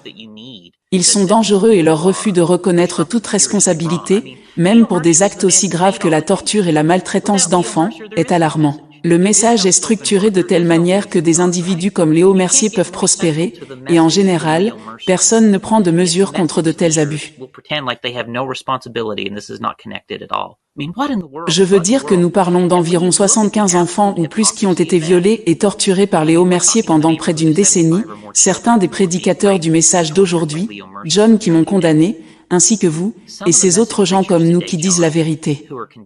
Je sais sans l'ombre d'un doute que certains de ces hommes qui parlent contre nous ont été impliqués dans la dissimulation de toutes ces choses, John, et ce n'est que la pointe de l'iceberg. Je déteste dire que ce n'est que la pointe de l'iceberg pour des choses qui se sont produites et qui se produisent encore aujourd'hui dans certaines églises du message, qui sont dissimulées et cachées aux gens. Think about it. They're molesting children. Ils agressent des enfants, ils violent des enfants, ils torturent des enfants et ces hommes ne veulent pas que cette information soit divulguée et donc ils essaient de la supprimer et ils essaient de cibler toute personne susceptible de constituer une menace pour eux en étant exposés comme participants ou dissimulant cela comme vous et moi. Mais pire que cela, la secte elle-même le célèbre lorsque vous portez ces épinglettes, ces vestes et ces vêtements ridicules et ces trucs. Ridicule, vous célébrez la torture et le viol des enfants et c'est ce que font ces gens. Mais pire que beaucoup de ces hommes qui victimisent ou soutiennent les prédateurs, ils savaient que cela se passait et ils ont commencé à cibler les victimes parce que les victimes elles-mêmes pourraient s'exprimer, donc ils cibleraient les victimes et ils essaieraient de supprimer leurs informations. La situation décrite révèle un système profondément défaillant où les victimes sont blâmées et où les abus sont non seulement dissimulés, mais aussi célébrés. La complicité des dirigeants, et même des membres proches comme mon grand-père, montre une indifférence choquante envers la souffrance des victimes. Cette attitude de silence et de célébration de l'abus démontre l'ampleur du mal et la gravité de la défaillance morale au sein de cette communauté. Il est crucial de dénoncer ces injustices et de s'opposer fermement à toute forme de complicité ou de célébration de la violence et de l'abus. Il tente essentiellement de faire croire aux victimes que l'abus qu'elles ont subi est de leur faute. Mon propre grand-père, selon les témoignages de plusieurs personnes, allait voir les victimes et leur disait que c'était leur responsabilité si elles avaient été abusées. Mon grand-père savait ce qui se passait entre Jean et Léo et a même garé sa caravane à proximité, impliqué dans cette situation, sans que j'aille trop dans les détails. Il est donc incompréhensible pour moi que les gens célèbrent cette horreur avec des vêtements et des épinglettes comme les Tape Boys, c'est célébrer le mal pur. Horrendous abuses that have went on in the message and in the park, and there's at least one person I've heard that died as a result of the things that Leo did in the park. At least one death. Dans de nombreux sermons et au sein de ma secte, les concepts présentés sont bien résumés et consistent en des principes enseignés de manière cohérente au fil des années dans notre Église. Ce que j'ai observé, c'est que certains des prédicateurs de mon milieu utilisaient les techniques de contrôle de la pensée de William Branham pour amener les gens à concentrer leur pensée uniquement sur ce qui est bon, beau et pur. Ils encourageaient à réfléchir à ces aspects tout en combattant l'incrédulité. En résumé, les techniques de contrôle mental de William Branham se concentraient fortement sur la gestion des pensées pour maintenir une certaine conformité idéologique. Les techniques de contrôle de la pensée de William Branham, que j'appellerais « crois seulement », conditionnent les individus à se concentrer uniquement sur des pensées positives et à bloquer tout ce qui pourrait contredire la croyance selon laquelle les prédicateurs sont la voix de Dieu. Ce système enseigne à combattre et à supprimer activement toute pensée négative concernant le message ou ses dirigeants, sous prétexte que de telles pensées pourraient mener en enfer. Bien que la pensée positive soit en soi une bonne chose, cette approche est manipulée pour étouffer les critiques et maintenir un contrôle strict sur les croyants. L'utilisation de la pensée positive comme technique de contrôle mental dans certains mouvements religieux, notamment dans le message de William Branham, a des implications profondes et dangereuses.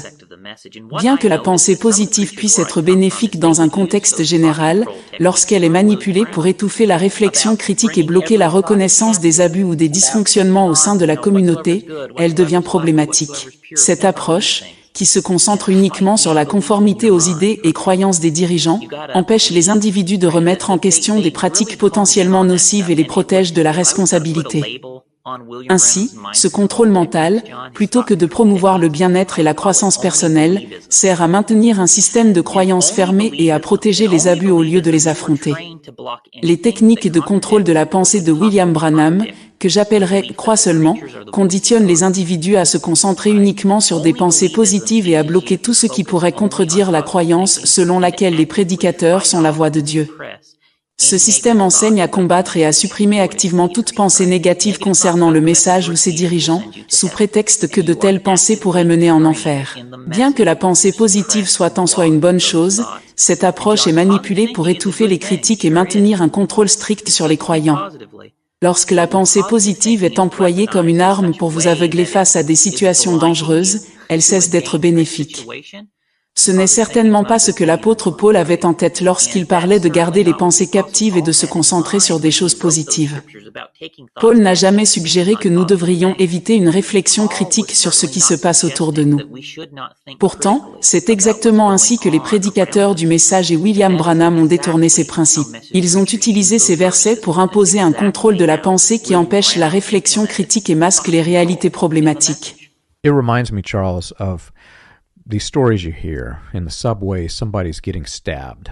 And you've got all these people who are on the car who get out their cell phones and they're taking pictures of the guy who's being stabbed. Cela me rappelle des histoires que l'on entend parfois dans les transports en commun, où des personnes prennent des photos d'une agression plutôt que d'intervenir pour aider la victime. De la même manière, dans le message, les dirigeants qui savaient ce qui se passait se comportaient comme s'ils donnaient des couteaux aux agresseurs, les encourageant à continuer plutôt qu'à les arrêter.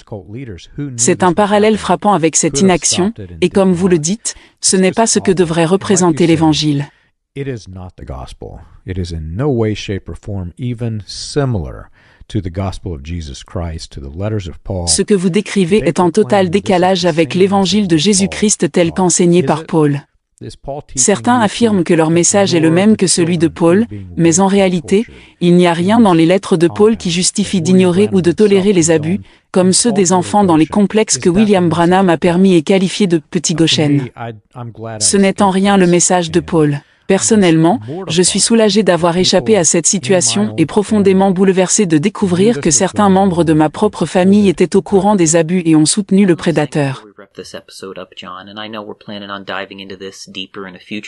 Avant de conclure cet épisode, John, je pense qu'il est important de souligner un point crucial, même si nous approfondirons ce sujet dans un prochain épisode.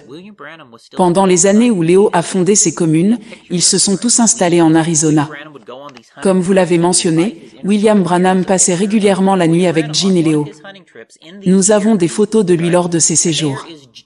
De plus, Branham participait à des voyages de chasse avec son entourage, comme en témoigne une photo de lui prise pendant l'une de ses excursions. Et sur ces photos, on voit Léo Mercier avec son bras autour de William Branham. C'est frappant, surtout quand on sait que l'homme qui entoure Branham est un pédophile. Il y a aussi des photos où Jean est présent, et une majorité des hommes sur ces photos étaient des homosexuels. C'est choquant. Pourquoi William Branham invitait-il ces personnes à chasser et camper avec lui lors de ses excursions entièrement masculines? La majorité de ses compagnons lors de ces voyages étaient des homosexuels, et nous savons avec certitude que William Branham était au courant de leur orientation sexuelle. Ce n'est pas que William Branham ignorait ce qu'étaient ces hommes, il savait exactement ce qu'ils étaient. Cela soulève des questions sérieuses et perturbantes. Pourquoi William Branham passait-il du temps avec des personnes telles que Léo Mercier, qui étaient des agresseurs d'enfants et des homosexuels? Les prédicateurs du message prétendent que nous n'avons pas le droit de demander des explications sur ce genre de comportement. Cependant, je crois qu'il est justifié de demander une réponse logique et raisonnable à cette question. Pourquoi William Branham passait-il la nuit avec ces individus, et pourquoi les dirigeants du message ne fournissent-ils pas d'explications satisfaisantes à ce sujet? Si vous êtes dans le message et que votre prédicateur vous dit que ces choses n'ont pas d'importance, qu'il n'y a aucun lien ou aucune responsabilité, vous devez fuir aussi vite que possible. Il est dangereux de rester dans un environnement où les dirigeants minimisent ou ignorent des préoccupations sérieuses. William Branham passait la nuit avec des individus controversés comme Léo Mercier, qui étaient des agresseurs d'enfants et des personnes avec des comportements problématiques. Si vous êtes confronté à un prédicateur qui affirme que ces questions n'ont aucune importance, cela révèle un profond manque de responsabilité. Vous méritez une explication raisonnable et logique sur ces associations. Ne restez pas dans un lieu où de telles vérités sont ignorées ou couvertes. Quelles autres choses peuvent-ils dire pour minimiser la situation? Les abus continuent encore aujourd'hui, et il est essentiel d'examiner de près ces questions.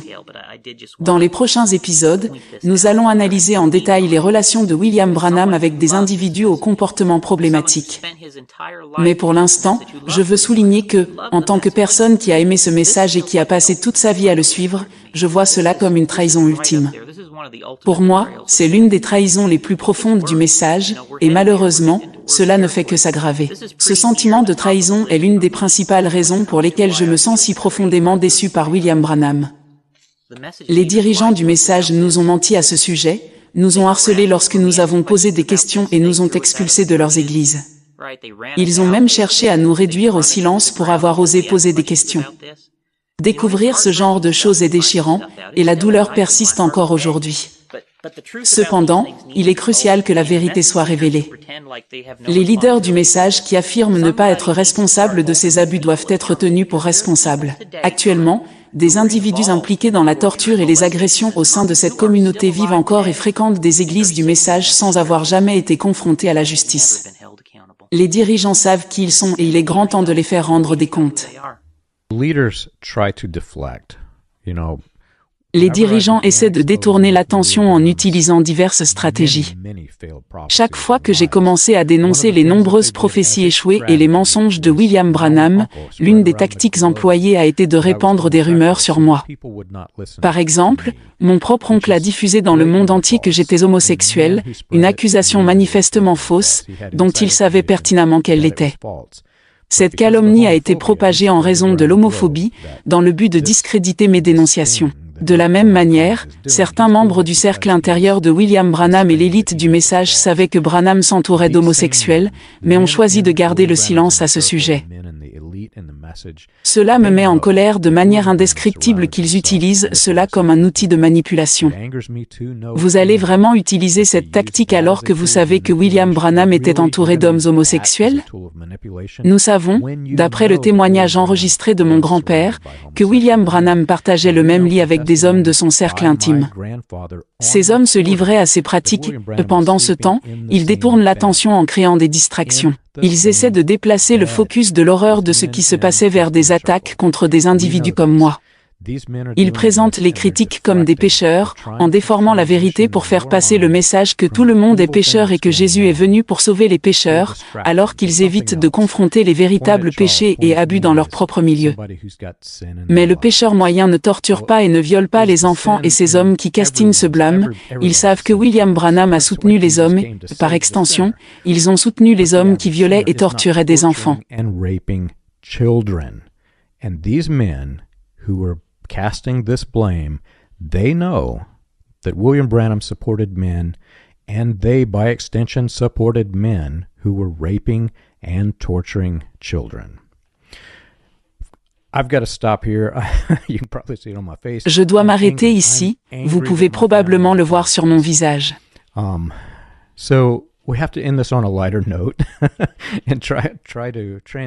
Je suis en colère. Je suis en colère que ma famille en fasse partie. De cela, donc nous devons terminer cela sur une note plus légère et essayer de faire la transition vers quelque chose de bien qui peut en résulter, et le bien est que les gens ont échappé à ces gens comme Déborah s'est échappée et ils ont raconté leur histoire, et moi, j'ai rencontré Déborah personnellement. Elle est un homme de soldat, elle l'a rendue plus forte, elle a enduré des choses horribles et cela l'a rendue plus forte, c'est une personne formidable. J'aimerais que tout le monde puisse la rencontrer. C'est une note positive que Déborah a réussi à échapper à ce milieu et à utiliser son expérience pour aider les autres en partageant son histoire dans son livre, La queue du serpent. C'est encourageant de voir que malgré les difficultés et les abus, il y a des personnes qui trouvent la force de surmonter leurs épreuves et d'inspirer les autres. Comme vous le mentionnez, chaque communauté et chaque église a ses propres défis, mais il est important de se concentrer sur les aspects positifs et les personnes qui travaillent pour le bien, tout en continuant à exposer les injustices et à chercher des réponses. C'est incroyable que ces choses se soient produites, John. C'est l'un des sombres secrets du message ici dont nous parlons aujourd'hui et nous y reviendrons probablement un peu plus dans un autre épisode. Eh bien, j'ai essayé de détendre l'ambiance, je ne suis pas sûr d'y être parvenu, mais j'espère que oui. Si vous avez apprécié notre émission et que vous souhaitez obtenir plus d'informations, vous pouvez nous consulter en ligne. Rendez-vous sur williambranham.org et christiangospelchurch.org pour un aperçu approfondi des recherches historiques sur William Branham et les réveils de guérison. Pour une critique détaillée de William Branham et de son message, lisez Le prédicateur derrière les cagoules blanches, disponible sur Amazon Kindle et Audible.